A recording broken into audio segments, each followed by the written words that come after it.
L'année passée, nous avons décidé de bâtir un projet à Bali, plus précisément à Buonagiri. Malgré son apparence paradisiaque, les habitants de ce village caché parmi les montagnes se retrouvent devant un problème urgent, le manque d'eau potable. Bien que la saison de pluie apporte une abondance d'eau, celle-ci ne peut pas être consommée directement à cause de la pollution. L'hygiène et la santé des Buonagiriens, maintenant plus importantes que jamais, sont en jeu. En collaboration avec M. Komang Sukeyasa, un homme souriant mais assidu dans ses travaux humanitaires, avec l'organisme Comunitas Canaditia et sa magnifique fondatrice, Mme Debbie Lukito, ainsi qu'avec une équipe de villageois engagés de Buonagiriens, nous avons réussi à développer ensemble un système de collecte d'eau de pluie. Celui-ci servira évidemment comme source d'eau potable pour le village. Pour faire cela, il y avait plusieurs étapes à compléter.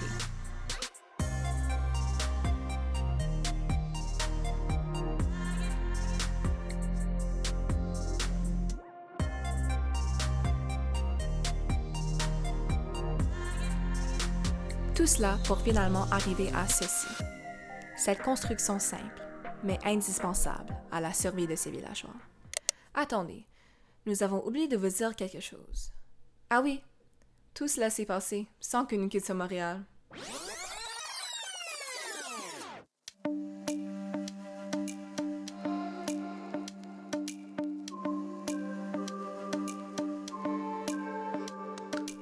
En raison de la pandémie, c'est évident que nous n'avions pas pu nous rendre à Bali. Nous avons tout de même suivi le projet avec l'Indonésie, mais à distance.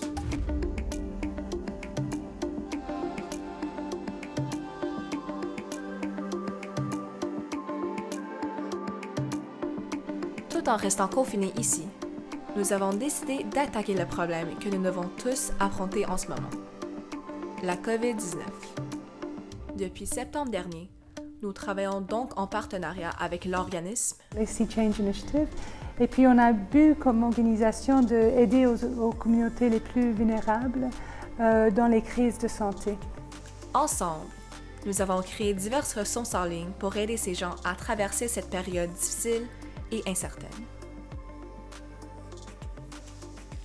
D'abord, nous nous sommes demandé ce qu'on pouvait faire pour conscientiser les gens, mais de façon divertissante, comme un jeu en ligne qui mettrait en scène différentes situations édition COVID-19.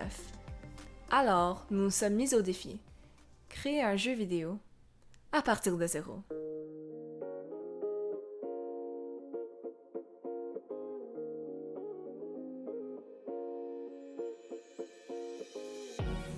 Grâce à une plateforme en ligne nommée FlowLab, nous étions capables de donner une vie au design en programmant chaque niveau bloc par bloc.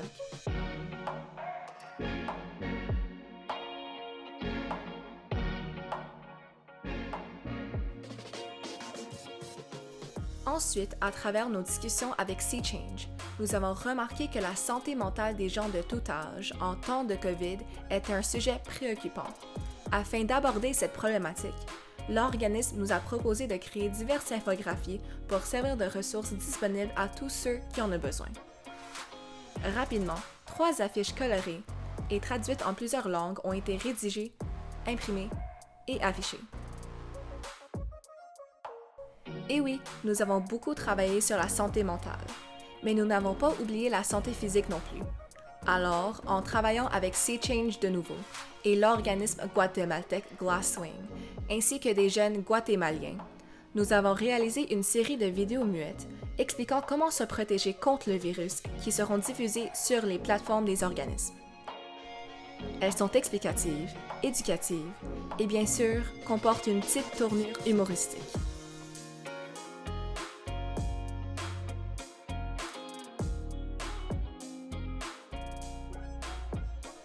Enfin, ces ressources que nous avons créées sont accessibles internationalement. Mais qu'en est-il pour notre communauté? Pas besoin de voyager à l'autre bout du monde pour créer un changement. Il faut également aider la communauté de chez nous. Par exemple, comme nous étions en pleine pandémie, l'importance des appareils technologiques nous paraissait pas mal claire. Alors, nous avons aussi voulu fournir des ordinateurs aux gens dans le besoin ici, à la Chine.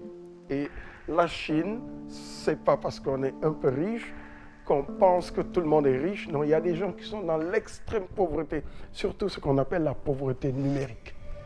Lui, c'est M. Moussa Sarr, le fondateur de l'organisme situé juste au coin de la rue, la Chine Lab, qui est un centre d'innovation éco-responsable dédié à la citoyenneté numérique. En collaboration avec cet homme très engagé dans notre communauté, nous avons organisé une collecte d'ordinateurs usagés et avons fini par en amasser une quarantaine. Ceux-ci, une fois triés, nettoyés et réinitialisés, ont été apportés au Lachine Lab pour une cérémonie de remise. Lors de cette soirée, nous avons rencontré des gens de divers milieux, comme les nouveaux immigrants, des familles dans des situations financières difficiles, des réfugiés et beaucoup d'autres. Alors, comme on peut le voir, on est presque fini notre cérémonie. Ça va super bien, les ordinateurs sont presque tous partis. Alors, ouais.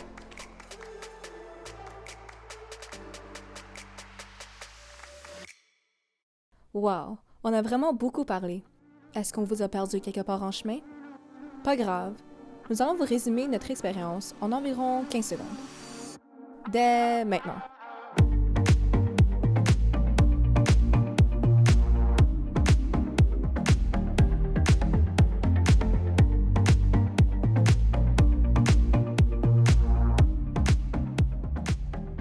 Voilà nos 3 semaines de projet intégrateur. Ces 3 semaines sont peut-être achevées, mais c'est loin d'être la fin.